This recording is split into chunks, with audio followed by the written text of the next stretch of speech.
Okay, so before I get into the material for the rest of chapter 15, I just wanted to remind you guys that your course fees and whatnot pay for tutoring. So you're already paying for this. So if you're struggling with any concepts, you might as well take advantage of this. So you can find out like, okay, so here we are bio, let's see, let's see. Somewhere. Okay, so here, Melissa does bio 181 and 182. So this is the times that Melissa is available. She's available from 2 p.m. to 5 p.m. on Wednesdays.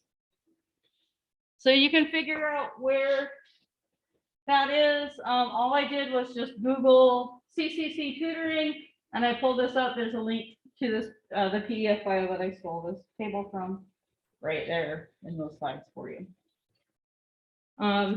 Just some little like some tips and tricks that I've picked up in the decade plus that I've been a student.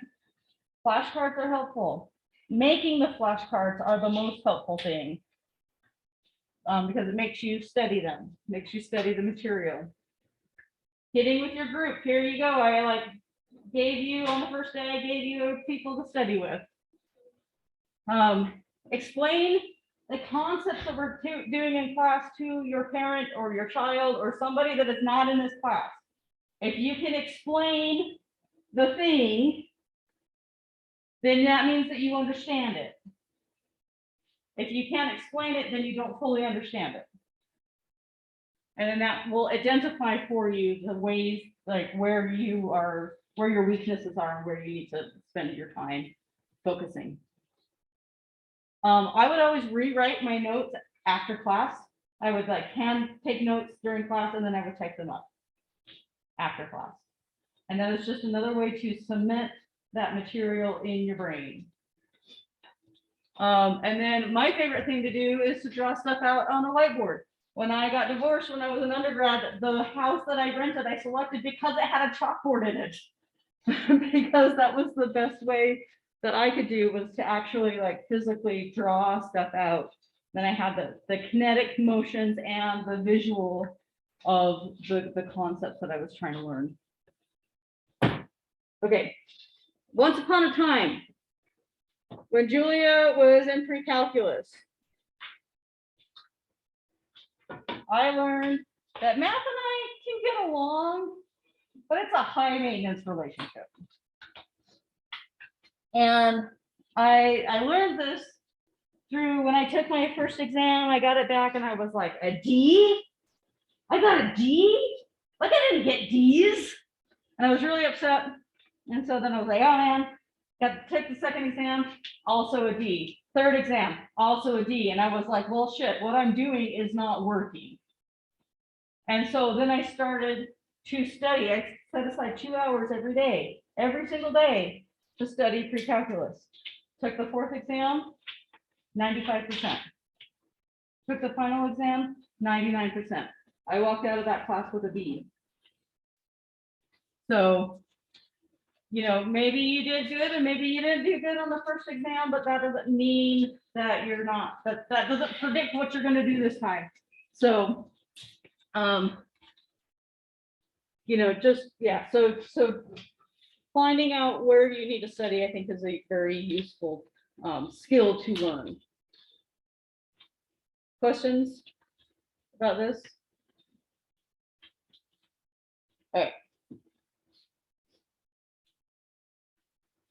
Let me check the chat real quick because I see a couple things. Okay. We got a couple favorite organelles hanging out in the chat. All right, so let's talk about the transcription of prokaryotes.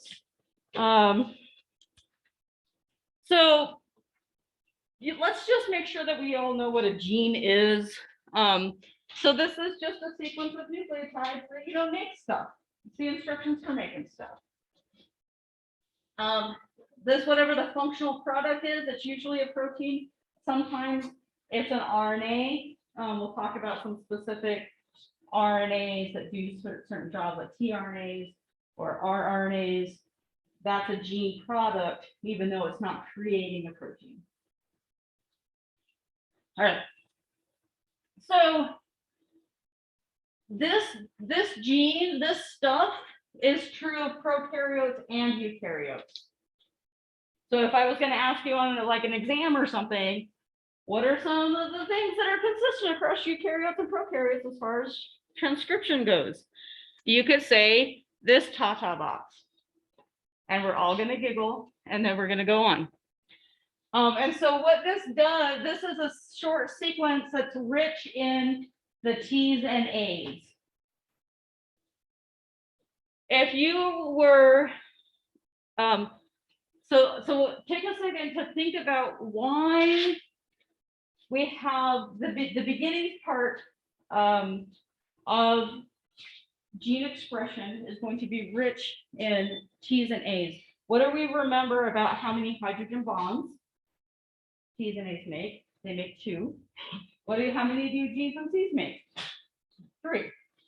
So if we have this area of T's and A's, that it's usually about 30 or so base pairs.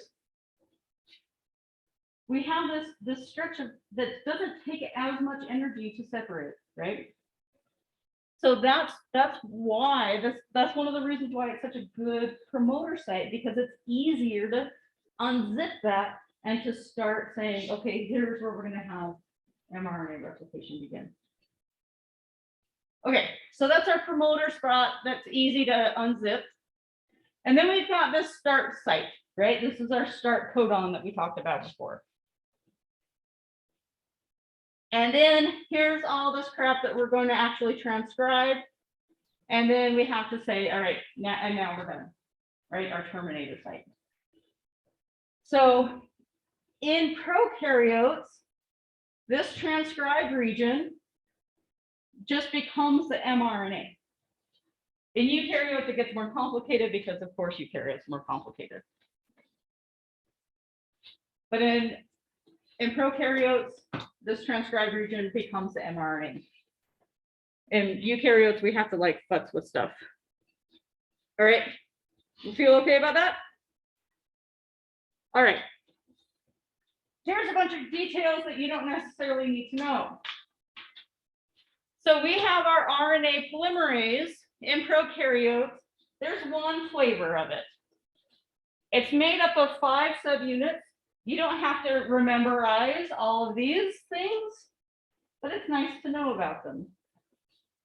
You have your sigma factor. Sigma is a Greek letter. It looks like an O that's wearing a baseball cap.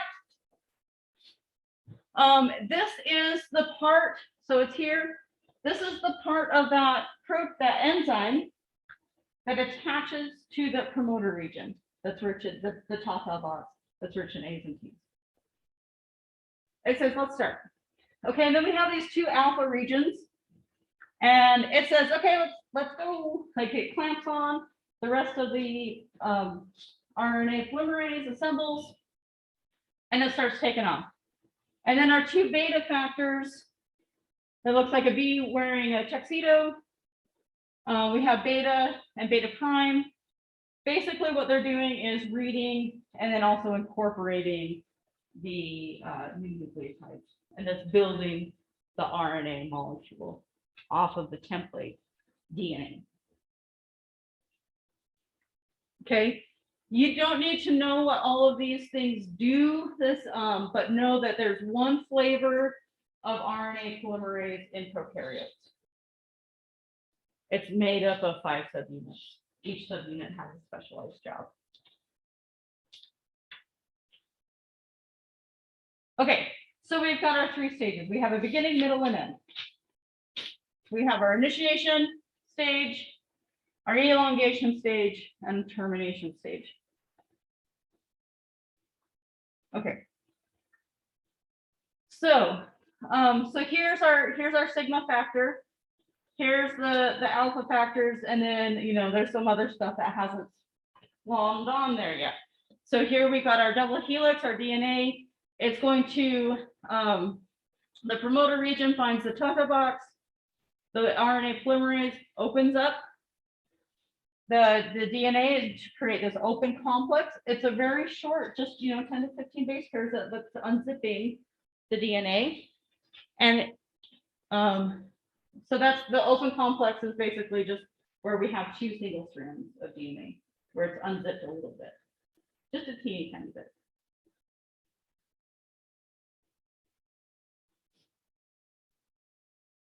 Okay, then the next thing that we got to do is actually, so then we get rid of the sigma factor. It can go away. It's done its job. It started us off. Now we're done with it. There it goes. Now we're going to actually start creating an RNA molecule based off the template DNA. So we have our coding strand. We got the template strand that's anti-parallel. And then we have the mRNA that's being formed going from the 5' to the 3' end, because that's the way that we always have to go. Let's see what else I want to say about this. Oh, so this is the elongation stage, just because we're like making a longer and longer RNA molecule.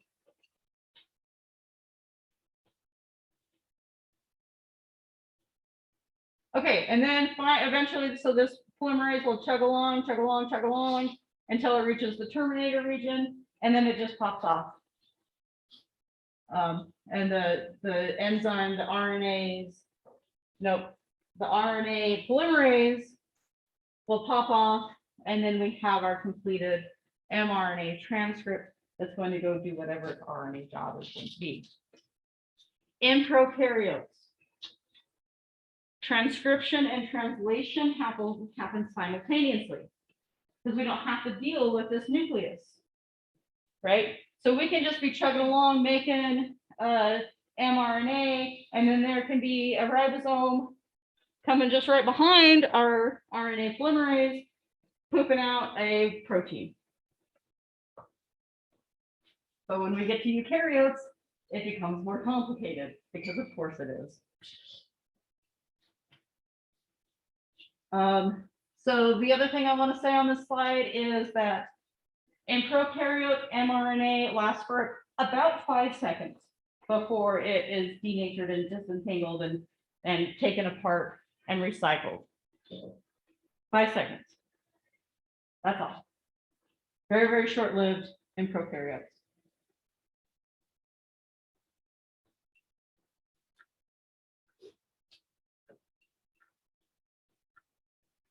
All right. Take a second, talk with the people that are sitting next to you. So Sean, you can turn around and work with these guys. So just kind of, and Camille and Tracy, you guys got each other's backs. Just take a second and think about this, talk about this with the person sitting next to you or near you. And then I'm gonna ask you what that question, the answer is. So the zoomies, the question is, the stage of bacterial transcription in which sigma factor causes the binding of RNA polymerase to the promoter is A, elongation, nope, in A, initiation, B, elongation, C, termination, or none of those things. So you can type your answer in the chat. So take a second to discuss that.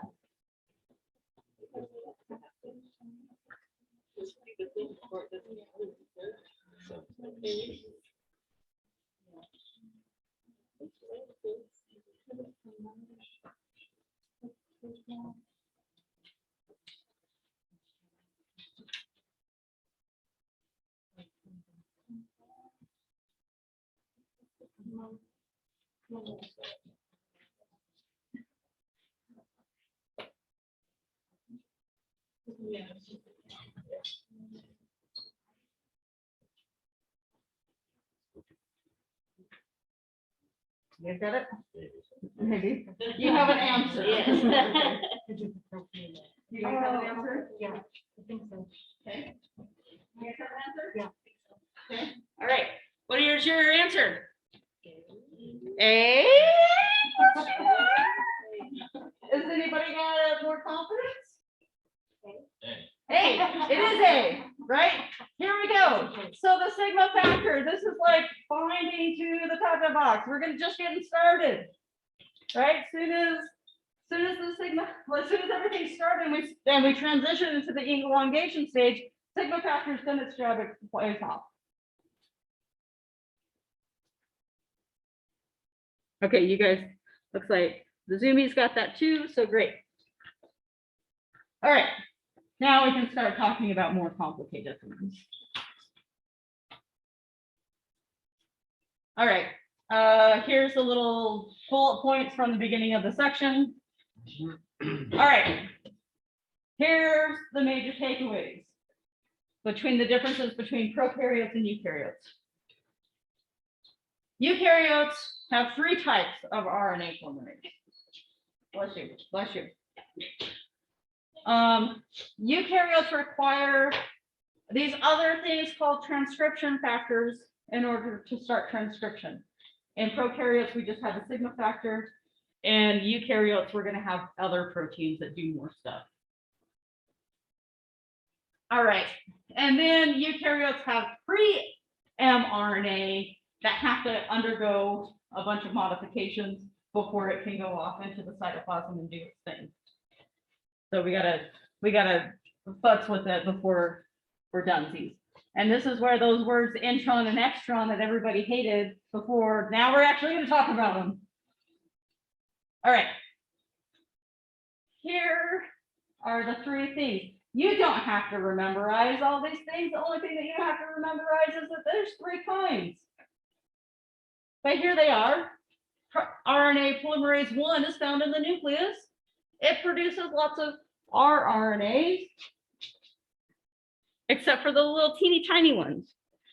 And then RNA polymerase 2, this is the workhorse. This guy is the LeBron James of RNA polymerases. It is the ones that actually produce the protein coding pre-mRNA in the nucleus. And then we have our 3rd one, which is also found in the nucleus, and it just makes like the little bits, the tRNAs, and then the little tiny rRNAs. Each one of them is made up of 10 or more subunits, so you can see that it's just more complicated. Okay. And here's this little table from your book. As I was looking over this, I was like, Amanita, did they talk about, like, is that the stuff from Amanita, the mushroom? And it is. So this is the chemical structure of this. Just don't. All right, it's complicated. And the takeaway of this is the most poisonous substance on the planet. You will die so fast if you eat these things. So don't eat those things, because what it does is it disrupts your RNA polymerase 2, and so you can't produce mRNA to make proteins anymore. So, and then there's some scientists that like figure out where what these polymerases do based on how sensitive they are to this stuff, and so then they could say this is how they know what those polymerases make, because they just like add this stuff to it and see if it works or not. Okay, so again, don't get bogged down in the details. Eukaryotes are more complicated. That's the takeaway. Okay. All right, so let's start with, okay, so I already said that prokaryotes transcription and translation happen simultaneously. But mRNA and eukaryotes, of course, we have to leave the nucleus. That's not a problem in prokaryotes because there is no nucleus. And so in order for mRNA not to just get effed up as soon as it leaves the nucleus, we have to do things to stabilize it. Okay, so let's talk about this. Eukaryotes require transcription factors to start transcription. All right, so here we go. We have the Tata box. It's found. So here, if this is our start, the Tata box is a little bit upstream of the start. And there's that sequence. Oh, here, I already told you this answer, didn't I? Okay, what is it? Or easier to break. It's easier to break, not because it's double bonded, that's a different thing. What kinds of bonds hold the bases pairs together? Two bonds. Hydrogen bond, yes, so there's two hydrogen bonds in the A's and T's, and then in the C's and G's, there's three. So it just takes less energy to pop these two guys apart than it does to pop those guys apart. Okay. All right. Okay. Here's a bunch of scary crap. Don't worry about it. So the TF2, this just means transcription factor of polymerase 2. So that's what TFII is. And then it gets this other letter depending on where it's at. And we don't need to actually know all of those details and where they fit and all that stuff. If you want to go on and be a researcher that studies this stuff, then you'll need to learn these details. But for right now, for our introductory class, you don't need to do that. So we have TF2 that helps start. So remember in prokaryotes, we just had that sigma factor that was like, here's where we start. Here's another type of protein that says, here's where to start. Here's some other types. So these are the TBP is the Tata binding protein. That's where those letters come from. Geneticists and government workers love acronyms. So here we go. So the takeaway for this is that there are promoter proteins. You don't need to know what all of them are. You just need to know that there's more in eukaryotes. In prokaryotes, we just have a sigma factor. In eukaryotes, we have a bunch of different proteins that do a bunch of different stuff. Okay, and so you can see eventually we get all of these proteins kind of surrounded by the RNA polymerase. Okay. Okay, and then upstream of the Tata box, there's the cat box. Love it. Great. And then there's this other thing, that's the octamer box, which is 8. So again, there's other promoter regions, there's promoter proteins. We don't have to memorize all these things. We just have to know that they exist for our class. And then later on, if you decide that you want to do this, then you can do that. And so then each of the polymerase 1 and 3 also have their own suite of promoters, which I'm not even gonna we're not even going there. All right. Point is, eukaryotes more complicated. Moving on. All right. So we talked about the beginning, we talked about the middle, now we're going to talk about the end.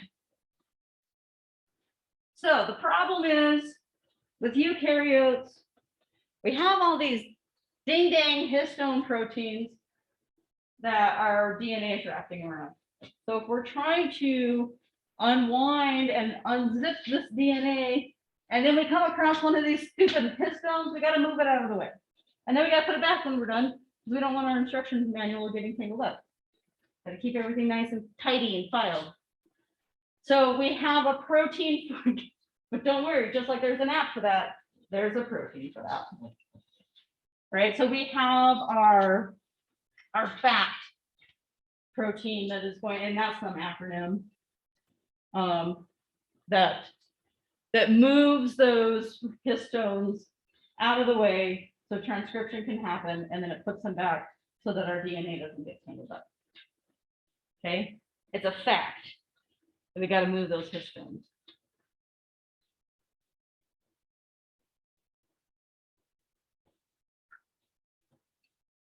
Okay, so you guys, like zoomies, I'm getting we got 10 minutes before we're going to get kicked out of here.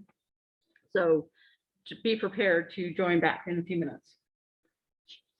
All right. So, okay, so now we can talk about termination. Here we go. All right, here we go. In eukaryotes, copying keeps happening you know, for like a couple thousand more base pairs, because why? So in prokaryotes, it just like it hits that stop codon and it stops. In eukaryotes, it hits the stop codon and it's like, yeah, I'm good. I'm gonna keep going for a little while. So that creates a bunch of more RNA molecules than we need to produce the protein, right? So we have all these non-coding regions that are transcribed from DNA to RNA, but are not translated from RNA into proteins.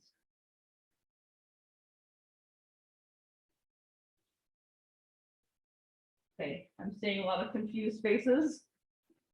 Right, we got. Picture just confused me. Okay, well, we're gonna talk about the picture. Okay, let's talk about the picture right now. All right, so let's first define these terms. We got introns. These are, because why? Introns. That's how that word got made up. And now we're stuck with it. Right? These are intervening regions. These are the non-coding regions. They're transcribed but not translated. So we got to get rid of them before we leave the nucleus. So then when we're donesies, all we have left are our exons, which are our express regions. So we have this is what is produced through transcription. We've got our start. We've got some exons, we've got some introns. So we got to get rid of this introns. And so there's some processing, there's that RNA splicing that happens. We just like cut that part out, glue the other ends back together, and then that's how we get this. Okay. So introns, they're the intervening regions, that's the part that gets in the way. When I was in high school, we called it junk DNA, but now we know that it's important for gene regulation. How much when do you turn that gene on? When do you turn it off? How much of that gene is translated? Okay, so that's what this, it's not, these introns aren't junk. They do things that isn't produced proteins.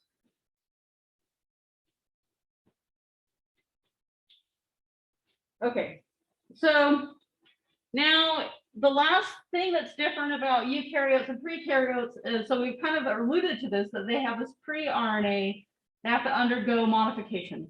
Some of it's getting rid of those introns, so we're only left with the exons. But the other thing is that we have to make it more stable because we don't want that to degrade quickly. So we have to put some stuff on it. So we have this 5' cap. And basically what this 5' cap does is it stabilizes the RNA so it doesn't break down so fast. Early on in my PhD research, I learned about this new technique that uses RNA. And I was like, I talked to the guy that told us about it. And I was like, all right, so this is, this is my project. This is what I want to do. This is how I want to use your technique. And he's like, RNA is terrible to work with because it's so unstable. And that's its job, right? It has to be able to be broken down easily and recycled. So when you're a researcher, if you just like say mean words to it, then it's like, no, and it denatures. But that's a problem in the cell when you want it to go and be instructions. So this 5' cap helps stabilize it. The other thing on the 3' end is that it has this poly A tail. So you can add a couple hundred A's to the end of that and it stabilizes it so it doesn't just break down. Okay, so that's the two things that happens, and it gets rid of the exons. So 5' cap, let me say that again. 5' cap, poly A tail, remove the introns. That's what has to happen to this pre-mRNA while it's still in the nucleus. And so then when it leaves the nucleus and it's mature mRNA, it has the 5' cap, only exons, poly A tail. Tracy. So the top is an example of transcription. And then the bottom is translation? No. No. So this was transcribed from the whole thing. So this was, let's go flip back a couple. Nope, more. So many. Sorry. Okay, here we go. So we have our template DNA, right? We're creating an mRNA molecule. But in eukaryotes, it has all this other crap. It has all these introns that we don't care about, Right. right? If it goes out just like that, so this is an mRNA strand, this is an mRNA strand. If it goes out into the nucleus like that, or out into the cytoplasm, it's going to get broken down within seconds. Right. We need it to last a little bit longer so it can go find the ribosome. So before it leaves, we got to pop on this 5' cap. We got to pop on this poly A tail. Everybody chill, okay? Don't denature, chill. Now we got to get rid of all the extra crap. So this is all happening in the nucleus. Get rid of the extra crap. Now this is donezies. It's ready to go out into the cytoplasm and do its job. Did I answer your question? I guess I'm just trying to keep straight in my mind the difference between transcribed and. We haven't gotten to translation yet. Okay. Well, that- So this was transcribed. Then we threw on the cap and the tail. And then we cut out the introns. Now we're ready to. This is what's going to go find the ribosome for translation. But it hasn't left the cytoplasm. It hasn't left. So Right. we find my stick. All these steps happen in the nucleus. So this, yes. Okay. So this above the stick is in the nucleus. So you're really just making kind of like spaceship to go out of the nucleus. Is what it's doing. Totally. Yeah. Just making a vessel to carry it where it needs to go. Yes. So this is the preform. This is the proto spaceship. This is the real spaceship that's going to go out and do the spacewalk and repair the whatever. Okay, feel okay about that so far? All right, so I got people on Zoom, so that's good. All right, I already said all these words, and so here's just an example of this spliceosome. This is an organelle that does the splicing. So its job is just to take out those introns. Okay, so it's removing this crap. The introns go off to be broken down and recycled. The exons get the 5' cap, the poly